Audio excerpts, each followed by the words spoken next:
Connor, tough loss tonight. You just mentioned off camera. Cam Dunkerley had a great night on you guys.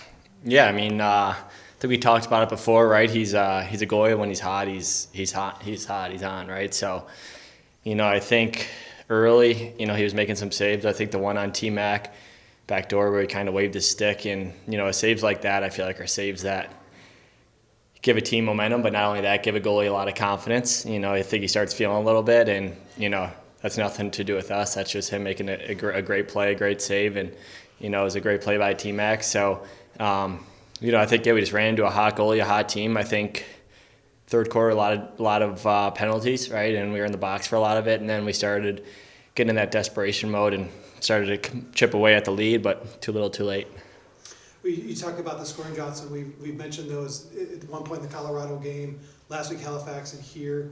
What have you guys noticed in those scoring shots that you guys just haven't been able to bury shots?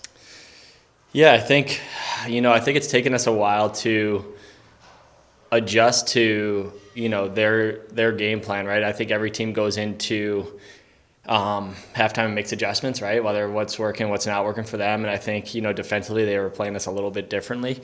I know they're as we talked about, right, physical, but not only that, I think just we weren't letting us get to our spots we were getting to in the first half for some great opportunities. So, I think we just need to adjust. I think it starts during the week, starts tomorrow with prepping, and we need to play a full 60 minutes if we want to win.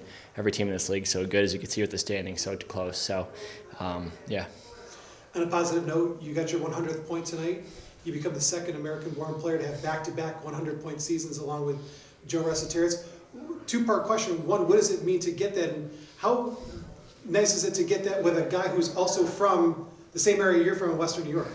Yeah, I mean, it's really cool, right? I grew up watching Joe play, in high school and I was in middle school, and then watching him play at college while I was in high school at UAlbany. So, I love Joe's game. I think he's a gamer. He does it all. So to even be in a conversation with him is a tremendous honor with how great of a player he is. So it's definitely a cool milestone, right? You work so hard in the off season, not only to win championships, but to play your best personally, right? And I think that's what I want to do each year is just get better and better, and I think that's everyone's goal. So there's still a lot of room for improvement, but obviously it was a cool milestone for sure, but obviously the loss I think oversees it.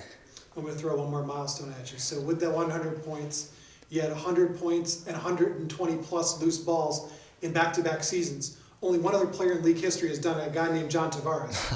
What is it like to be in the same category? You two are the only two that ever done this in league history.